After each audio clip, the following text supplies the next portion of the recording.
Something I've thought about several times is just all the different layers to different emotions, like happy, sad. We'll just do really basic ones. And there's a whole genre of music based on sad, which is the blues. And there's a type of the blues that, even though it's not fun and pleasant and heartbreaking, it's kind of a euphoric sadness, I guess you could say. And you're able to write songs within it. And then there's a level of sadness that is a depth of depression that there's just no song. It's just like emptiness and feeling bereft and like spiritually impoverished or something, or drained, which is god awful place to be. I never thought that existed. And after experiencing it for way longer than I would ever want to, which could only be like 1/4 of someone's life. That's still way too much for that. It really dampened my view of things because, yeah, I want to go through struggles, but not the kind of struggle where I just so many days feel like that. So I guess the positive side of it is I have a lot more empathy for people that are really struggling, because I'm like, I have been so low that I can't even write a song about it, because I just feel so dead inside. So thankfully it's not all the time. There's different levels of it. I come in and out, and it's a little bit bipolar kind of thing, but everyone's a little bipolar here. But then there's the extreme bipolar cases. But I've definitely had my share of being so low that I can't even write anything about it. And if I do write something about it, it's when I feel at least good enough to write something about it. Because I've told my woes and troubles to other people, and they're like, well, write a song about it. And it's like, I've done that. I've written a lot of songs about it, and I want to write songs about other things. I want to have other experiences in life, and that's perfectly fair. And it's not that this life is that bad per se, like on the outside. Even if it was that bad on the outside, even if it was dystopic, if it at least wasn't so daunting and foreboding on the inside for no reason, if it wasn't so painful, it wouldn't be that big of a deal. It's like, oh, it's just like a Matrix, a video game, but it's so...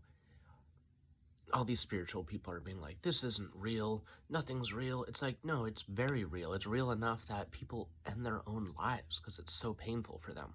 If you feel something, whether or not it's real enough for you. I've said that in other videos. But that to me is very, like, a strong feeling, because it's real enough that it's kind of like a soul prison. Even though we have a lot of good experiences too, you're kind of trapped in the confines of just a few different kind of modes of being, instead of like way more of the spectrum, and getting to choose where you go in the spectrum. And if wherever we go when we sleep, we don't remember it when we come back. It's kind of like Severance. Like there's a part of us that, like the part of us that's here just never remembers any of our spiritual adventures, flying around and whatever we do. But if we were eclipsed in the wholeness of who we are and all our experiences in this state of being, in this waking state, we essentially would never really sleep. Our bodies would sleep, but at night we could go fly around and do things that we can't do having a body or being confined to a body. And it would be nice to have both worlds. And if that was possible, this world wouldn't really be that bad. If we could choose our felt presence, or at least adjust it a bit. I mean, we are able to adjust it a bit here. Like if I'm feeling really low, I'll be like I want to get out of it. It feels claustrophobic, and so I'll go do things. I'll do something about it. I'll go for a walk. I'll even do little things like I'll change my outfit or take a shower or do a little workout or call a friend, even if I don't really have anything to say. But I'm still sitting with that. And I don't have any problem with sitting with it and experiencing that at some point in life. But when it happens so much in life, it doesn't feel like necessarily evolution. It feels like I'm just being subjected to something for a reason that I don't voluntarily consent to. Which I've talked about that in other videos too. But then there's all the different levels of joy and happiness.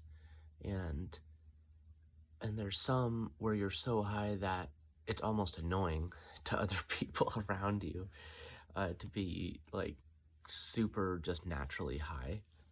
And you can kind of just be not so grounded and like here and there and like squirrel moments all the time, shiny squirrel moments. And then there's like the balance level of feeling good where you don't feel the need to interject or you don't feel anxious. You can just relax with a group of people. You don't even have to say anything. You feel content just being with the group and the community and just listening to other people. And occasionally it will spark something in you to say something. And so there's so many different levels for our felt presence, but there's so little words for the different levels in the spectrum. And so I've thought about that a lot, and I just thought it would be worth saying something about it and hearing what other people have to say. But there's not a whole lot of people that say anything on my channel, which is whatever. It's probably one of those things, it'd be predictable that like after I'm gone, that's when people comment on it. Or it'd be predictable that it just kind of be in some corner of the internet that never really gets used.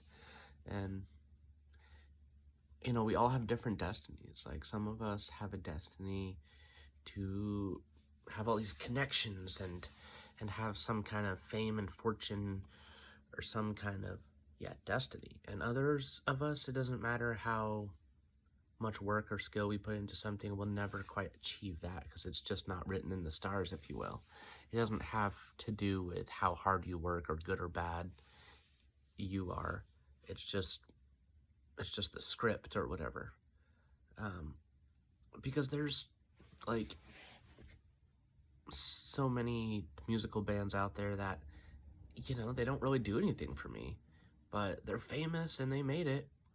And then there's other groups that are just hidden in the woodwork and you're like, wow, this is really interesting and creative. But it's not always the most tasteful pieces of art that get featured in the world. And the viral phenomenon is a real mystery.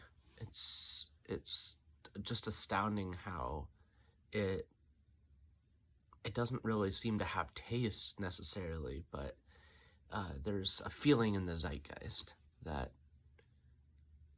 kind of emulates what it is as far as, the vibe.